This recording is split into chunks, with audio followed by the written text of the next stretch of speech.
नमस्कार दोस्तों, स्वागत है आपका द पॉलिटिकल टेस्ट में और मैं हूं अजय सिन्हा। दोस्तों, लंबे समय से ये बातें हो रही थी और सवाल उठ रहे थे कि आखिर बीजेपी की बी टीम है कौन। कौन ऐसा है जो बीजेपी के लिए रास्ता साफ कर रहा है जीत का, और कौन ऐसा है जो बीजेपी को उसकी मंजिल यानी 400 पार का जो नारा बीजेपी दे रही है उस नारे को सही साबित करवाने की पूरी कोशिश कर रहा है।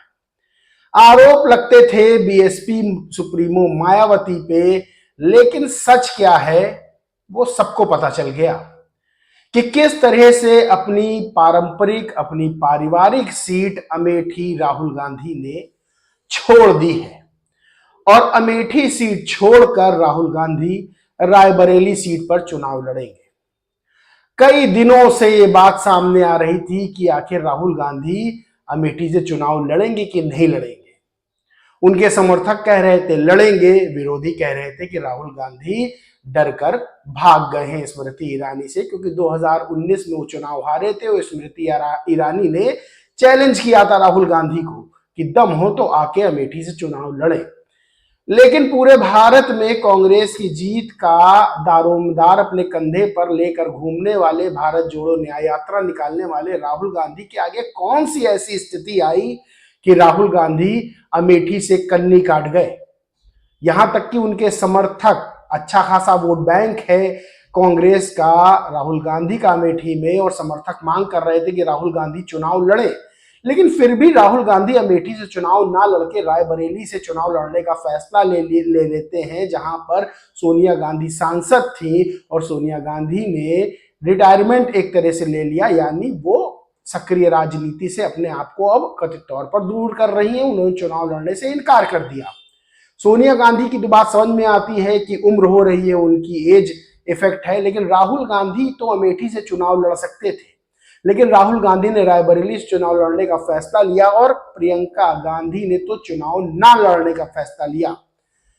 अब क्या ये बात क्लियर नहीं करती है कि अमेठी में राहुल गांधी ने, कांग्रेस ने बीजेपी की जीत का रास्ता, स्मृति ईरानी की जीत का रास्ता साफ कर दिया है? क्योंकि केएल शर्मा जो पुराने कांग्रेसी परिवार के नजदीकी हैं, पुराने कार्यकर्ता हैं, उनको उतारा है। पंजाब से ताल्लुक रखने वाले केएल शर्मा को अमेठी सीट से उतारा गया है, यानी अमेठी से कोई ऐसा भी लोकल नेता नहीं उतारा गया जो अमेठी में कांग्रेस का कार्यभार बहुत समय से देख रहा हो वहीं रहकर। दोस्तों, सवाल खड़े होते हैं। सवाल ये खड़े होते हैं कि आखिर अमेठी सीट पर बीजेपी को जीतना क्यों देना चाहती है कांग्रेस? क्यों स्मृति ईरानी को जीत दिलाना चाहती है कथित रूप से कांग्रेस? क्योंकि स्मृति ईरानी ने राहुल गांधी को चैलेंज किया, तो उस चैलेंज को एक्सेप्ट करके राहुल गांधी को अमेठी से लड़ना चाहिए था। जब उनको सपोर्ट मिल रहा था तो क्यों नहीं उन्होंने चुनाव लड़ाई, बड़ा सवाल खड़ा होता है। वही केएल शर्मा को चुनावी मैदान में उतारा, जो कि स्मृति ईरानी के सामने उतने मजबूत नहीं है जितनी मजबूती से राहुल गांधी लड़ते। तो दोस्तों, सवाल ये खड़ा होता है कि अमेठी सीट पर बीजेपी की बी टीम होने का काम किसने किया? दोष दिया गया बीएसपी सुप्रीमो मायावती को, क्योंकि वो अकेले दम पर पूरे उत्तर प्रदेश में चुनाव लड़ रही है। वो अपने पसंद के कैंडिडेट उतार रही है। वो हर वर्ग, हर जात, हर धर्म, हर पंथ के लोगों को मौका दे रही है। वो मुस्लिम समाज को चुनाव लड़वा कर मौका दे रही है। तो उन पर सवाल खड़े किए गए कि वो बी टीम है। लेकिन खुद राहुल गांधी और कांग्रेस अमेठी में साफ रास्ता दे देती है। इंदौर और सूरत में कांग्रेस के प्रत्याशी साजिश के तहत अपना पर्चा कैंसिल करवा लेते हैं। इंदौर में कांग्रेस का प्रत्याशी बीजेपी में शामिल हो जाता है पर्चा कैंसिल करवा कर। क्या दोस्तों, बीजेपी की बी टीम कांग्रेस नहीं है? सवाल खड़े होते हैं। जिस तरह से अमेठी में राहुल गांधी ने अपने आप को कन्नी काटी है, यानी अमेठी से खुद को दूर किया है, वो ये बताने के लिए काफी है कि कांग्रेस स्मृति ईरानी और बीजेपी को एक ऐसा मैदान देना चाहती है जिस पर जीत होना बीजेपी और स्मृति ईरानी की तय मानी जा रही है।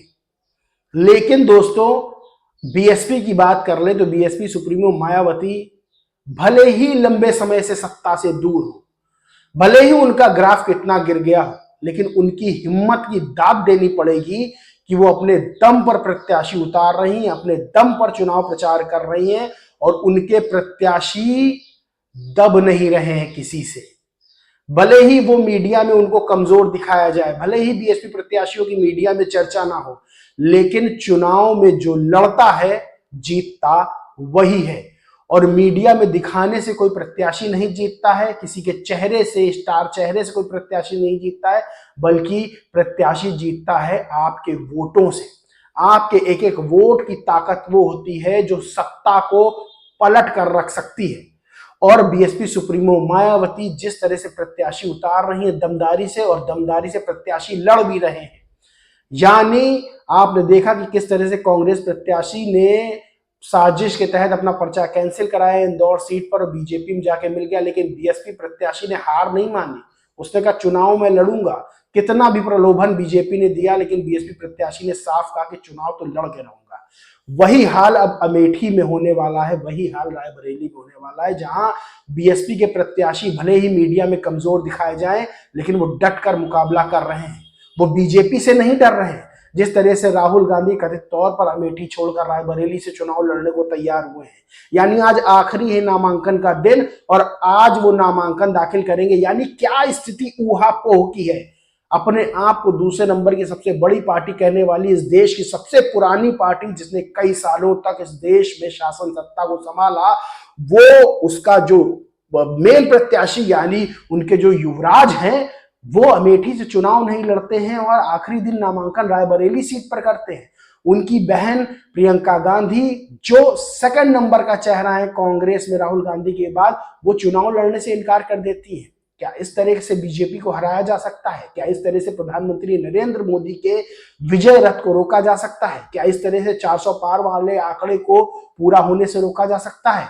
कांग्रेस ने जिस तरह से डिसीजन लिया है वो सवालों के घेरे में। दोस्तों, अमेठी रायबरेली सीट की अगर बात कर ले तो अमेठी और रायबरेली सीट पर, तो रायबरेली लोकसभा सीट पर बीएसपी ने ठाकुर प्रसाद यादव को उम्मीदवार बनाया है। यानी ठाकुर प्रसाद यादव को मजबूती से बीएसपी लड़ा रही है और बीएसपी के प्रत्याशी मजबूती से मैदान में डटे हैं और हार जीत का फैसला वहां की जनता करती है, ना कि मीडिया करती है, ना कि कोई अन्य राजनीतिक दल करता है जो कटाक्ष करता है। वहीं दोस्तों अगर बात कर ले अमेठी सीट की, तो अमेठी सीट पर नन्हे सिंह हैं, उन्होंने अपना पर्चा दाखिल कर दिया है। यानी बिना किसी लाग लपेट के, बिना किसी ऊहापोह के, बिना किसी कंफ्यूजन के बीएसपी प्रत्याशियों ने अपना पर्चा दाखिल कर दिया है और चुनावी मैदान में ताल ठोक दी है। लेकिन राहुल गांधी ने जिस तरह से अमेठी की जनता को कथित तौर पर धोखा देने का काम किया और रायबरेली से चुनाव लड़ने का फैसला किया, वो बड़े सवाल खड़े करता है कि क्या कांग्रेस वाकई बीजेपी से चुनाव लड़ रही है, और अगर लड़ रही है तो क्या इस तरह से बीजेपी को रोका जा सकता है जो अपने संगठनात्मक ढांचे, अपने दिमाग और अपने मिशन को लेकर आगे बढ़ रही है।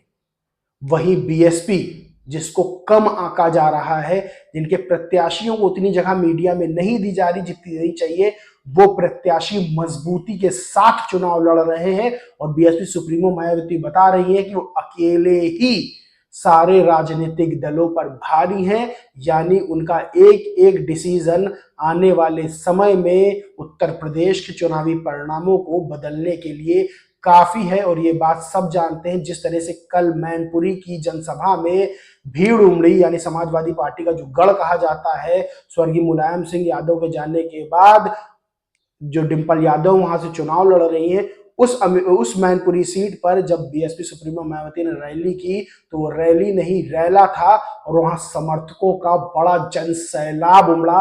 और बीएसपी सुप्रीमो मायावती ने ये भी बात कही कि भीड़ देख के, समर्थकों का प्यार और उत्साह देख के लगता है कि मैनपुरी बीएसपी ही जीतेगी, बीजेपी और समाजवादी पार्टी सेकंड और थर्ड नंबर के लिए लड़ाई लड़ेगी।